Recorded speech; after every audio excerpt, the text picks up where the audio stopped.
Hello everyone! Today we are going to learn how to customize your HTML forms, remember? The old ones, with CSS. Make it look very good. Starting with the input width. The input, it's the element that we most use in forms, will has the width of 100%, which means that we'll have the whole page width. Let me just show you here. You see, it will just change accordingly to the screen size.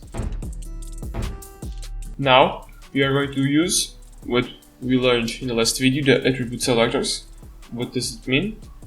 Input element, which has a type of a value text, will has the width of 100%, a padding of 12 for 20, the margin of 8 for 0, and the box sizing of border box. The border sizing, it's the thing that will make blocks, we will make squares, we will make boxes, and we'll count on pounding and margin, so it will look very nice together. Now we are going to see another change. As an example, the border box still, but we have now a border around it, the shorthand, to make a very fast red border, and the border radius.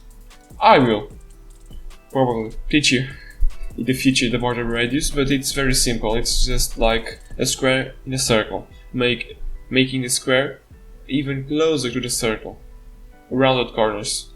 So you can see 50 pixels. 50 pixels will let you very rounded.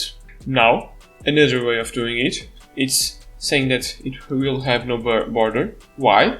Because input texts, the most of the inputs used to have a border by default. First you say that you don't want any border, and then you go from behind and you just put a bottom border bottom, and you will have the border in the bottom side of the thing, right? Now the colored text fields. What does that mean? The colored text fields only put here the border, remove the border, or it will look strange.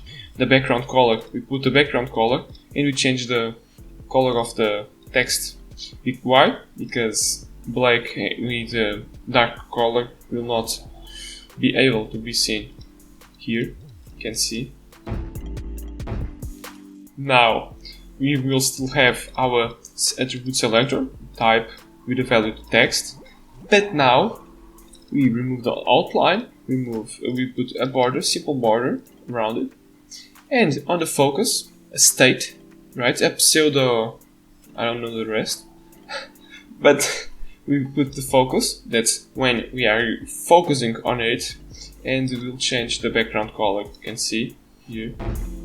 I remember it, pseudo selectors. Now, an animated search input. Something very fast, nothing in here is new, but the transition. I will not teach you the transition yet, but what does that mean? The width for 0.4 seconds will be what will change. Now, the time it will take to transition and the type of animation that it will make.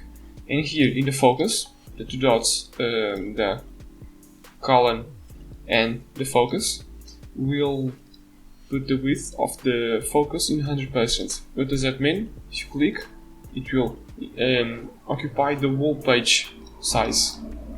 You can see again, here, click, you see it?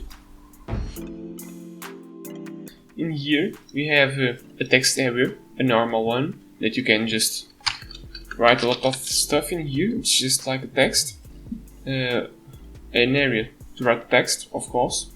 Here's the width, the weight, the padding, the box sizing, everything normal. But the big trick is the resize. Text areas used to be able to click in here in the border, the bottom right border, and you can just change the size, resize the text area. But with the none, you will not be able to change it, and the user will not be able to break our site. Finally, the select, the width of 100, nothing new. But here you can see, you can change the select itself. You can just you can just click and select whatever you want to. See, instead of changing the option itself, you can instead changing the select, the whole select, and it will look like this. Not good, not bad, just perfect.